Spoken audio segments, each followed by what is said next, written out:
Olá, pessoal! Vamos continuar estudando, então, a história, né, da Seguridade Social. Na aula anterior, nós estudamos os marcos históricos mundiais, tá?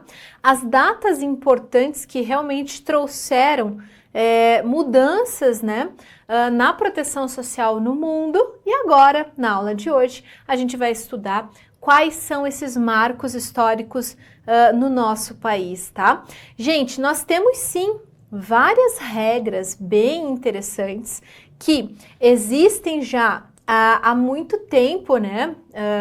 Veja, a Lei dos Pobres que nós estudamos, ela é de 1601. Se eu disser para você que mesmo sendo a Lei dos Pobres em 1601 considerada o grande marco histórico mundial, nós temos no Brasil regras anteriores à Lei dos Pobres, anteriores à Poor Law, né, que também trazem questões relevantes sobre a proteção social, tá? Ah, professora, então quer dizer que se eu falo que existe um marco social, aliás, um marco histórico, não significa que nunca na vida ninguém falou sobre aquilo. Gente, não significa, tá? Inclusive a gente vai ver questões que foram tratadas antes mesmo da Lei dos Pobres no nosso país, né? Mas então por que elas não são consideradas a origem ou um marco histórico? Por quê? Porque elas não são assim tão relevantes, né? Elas não trazem questões tão bem definidas a ponto de serem consideradas marcos históricos mundiais. Mas não significa que não existiram coisas, que não existiram regras, que não houveram preocupações antes da Lei dos Pobres. Elas houveram, mas não eram tão relevantes a ponto de serem consideradas origem ou marco histórico. Beleza? Vamos então estudar a partir de agora, né, gente, quais são os marcos históricos nacionais da Previdência, da Proteção Social. Essa evolução histórica, então, a gente estuda, né, vários doutrinadores fizeram uma análise antropológica, né, eles é que estabeleceram quais foram as regras mais importantes ao longo dos anos, né, e que fizeram o surgimento da Seguridade Social tal qual a gente conhece lá na nossa Constituição de 88, né? Então existe praticamente uma unanimidade, né, nessas datas que nós vamos elencar a partir de agora. Prof, mas isso cai em prova? Gente, cai muito em prova. Cuidado, tá? Cuidado, porque isso realmente cai lá na sua prova, isso realmente vai vir e vão vir as datas, vão vir os anos, você precisa conhecer tudo isso. Beleza, gente? Vamos lá, então. Vamos estudar essa evolução histórica com a origem da proteção social no Brasil. No mundo, é a Poor Law, 1601. E no Brasil, 1543. Antes da Poor Law, em 1543, no Brasil, já existia, gente, a Santa Casa de Misericórdia, que foi o primeiro hospital e instituição de assistência no país. Tá? Santa Casa de Misericórdia em 1543 é considerada a origem da proteção social no nosso país. Beleza, gente? Muito bem. Em 1808, nós tivemos a instituição de um Montepio. Gente, Montepio é praticamente uma aposentadoria, tá?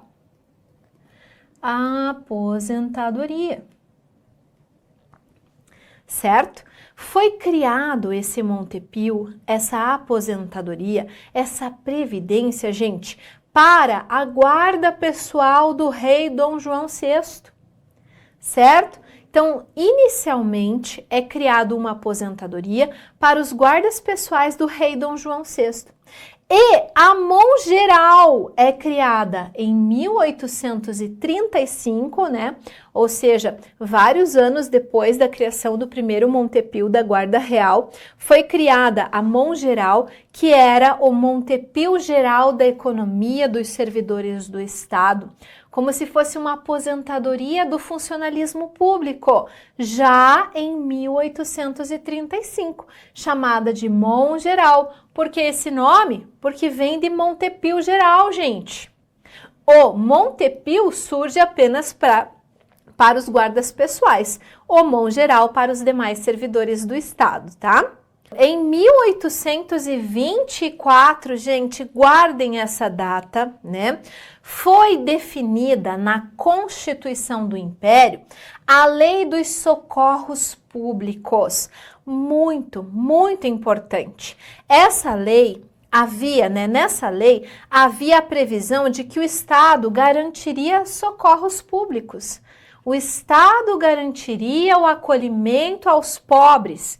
Isso é assistencialismo, gente. Quando o Estado diz eu vou acolher, eu vou garantir, eu vou assistir aos pobres, eu estou promovendo uma prática de assistencialismo, uma prática de seguridade social, e por isso essa garantia é sim, né, um marco histórico, tá? Do início do assistencialismo no nosso país pelos socorros públicos em 1824. Outra data importante é 1891, quando a nossa Constituição Federal de 91 previu uma aposentadoria por invalidez para funcionários públicos exclusivamente, né? Lembrem que em 1883 é que surgiu o Plano Bismarckiano. Já na sequência do Plano Bismarckiano, a gente tem a nossa Constituição brasileira estabelecendo uma regra de aposentadoria por invalidez a funcionários públicos, tá? Então, bem importante essa Constituição, 1891, guardem essa data.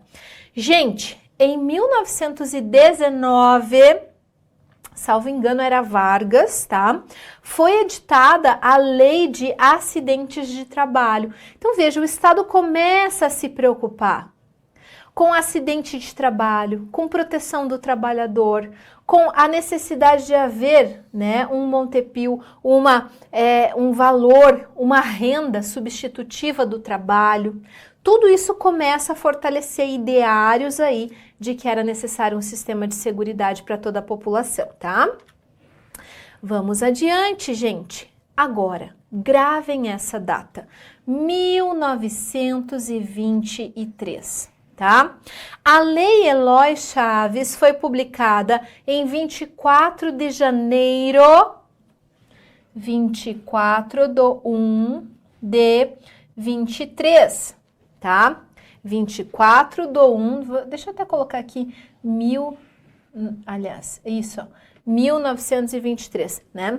24 de janeiro de 1923, guardem essa data. Por quê? Porque ela é considerada um marco inicial da Previdência Social no Brasil, tá?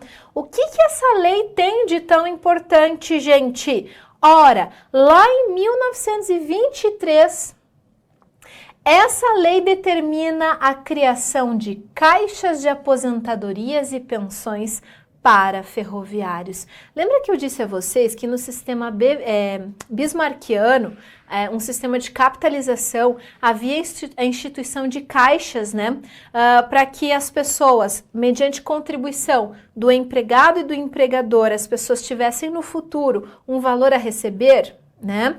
A Lei Eloy Chaves vai determinar a criação dessas caixas, que a gente chama, pessoal, de CAP ou CAPs, no plural, né, que a gente coloca um apóstrofo S.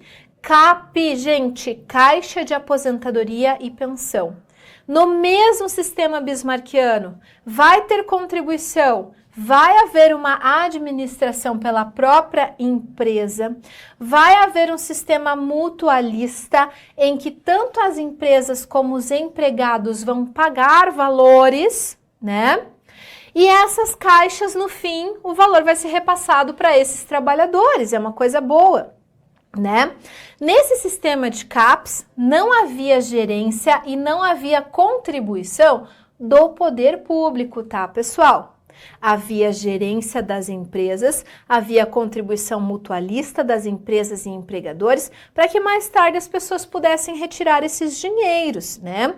Essa norma que cria as caixas de aposentadorias e pensões inicialmente somente para uma categoria de trabalhadores, ferroviários, somente ferroviários lá em 1923. tá? Essa lei Eloy Chaves é, portanto, considerado o marco inicial da Previdência Social no nosso país, pela sua importância ao criar caixas de aposentadorias e pensões para ferroviários, tá, gente? O dia 24 de janeiro, dia da publicação dessa lei, é o dia da Previdência no nosso país. É o dia do aposentado. 24 de janeiro é o dia da Previdência, é o dia do aposentado no nosso país, por conta da lei Eloy Chaves.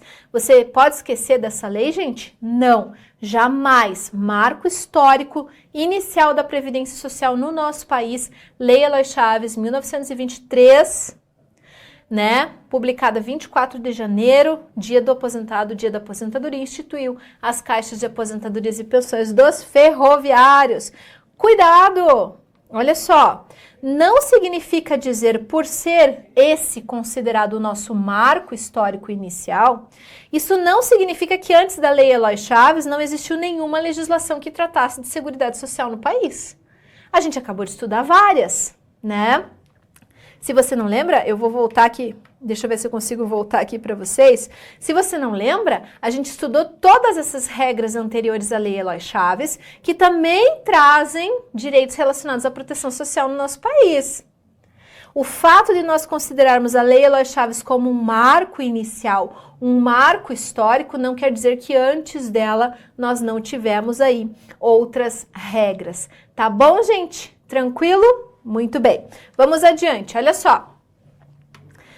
Bom, falando dessa evolução legislativa depois da lei Eloy Chaves, na década de 30, o que aconteceu? Todo mundo percebeu que esse sistema de caixas de aposentadorias e pensões, instituídas inicialmente aos ferroviários, era um sistema bacana. Ah, mas a gente é marinheiro, a gente também quer o CAPS. A gente também quer um sistema de caixas de aposentadorias e pensões, né? Então, durante a década de 30, esse sistema de caixas de aposentadorias e pensões foi estendido para outras empresas. Então, não era mais só os ferroviários, tá? Vamos estender esse sistema que funcionou para outros tipos de trabalhadores. E a partir de 1930, as CAPs passam a ser transformadas, gente, em IAPs, Institutos de Aposentadorias e Pensões, mais abrangentes do que as CAPs, que eram apenas caixas de aposentadorias e pensões, né? Por quê? Porque os institutos se referiam a categorias inteiras e não apenas a empregados de determinadas empresas, tá? Então, todos aqueles trabalhadores daquela categoria participavam de um instituto de aposentadoria e pensão, né? Não é como nos ferroviários que trabalhavam para uma empresa só, que havia aquela caixa, aquela CAPS. Havia um instituto que abarcava todos os trabalhadores da mesma área, né? E, gente, havia controle e administração estatal desses institutos. Lá nas CAPs, o controle e a administração eram das empresas. Quando eu digo que as CAPs foram ampliadas e passaram a existir para uma categoria inteira de trabalhadores, eu amplio isso para além de uma empresa só. E aí quem vai gerir é o Estado, né? Controle e administração estatal. É a evolução do sistema de CAPs. Então, o sistema de CAPs começa em 1923 e evolui ao longo da década de 30, se transformando em IAPs, Institutos de Aposentadorias e Pensões, tá? Em 1933, gente, tivemos a criação do IAPM, Instituto de Aposentadorias e Pensões dos Marítimos.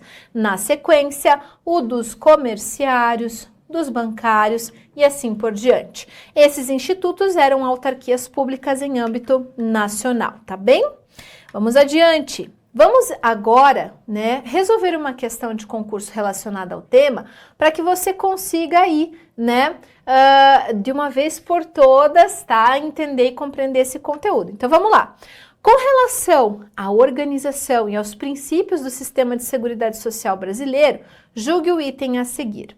Após a edição da Lei Eloy Chaves, diversas categorias de trabalhadores buscaram a proteção social que aquela legislação garantiu, o que provocou a expansão dos direitos protetivos pelo país. O que vocês acham? Certo ou errado, né? Certíssimo! Foi exatamente o que eu expliquei para vocês que ocorreu na década de 30. Tivemos a Lei Eloy Chaves, 1923, né? E na década de 30 a gente teve a expansão das CAPs, né? Que realmente foi algo que deu certo e acabou se transformando nos IAPs. Na próxima aula você vai entender o que aconteceu com os IAPs, né? E a evolução histórica a partir disso. Te espero lá até!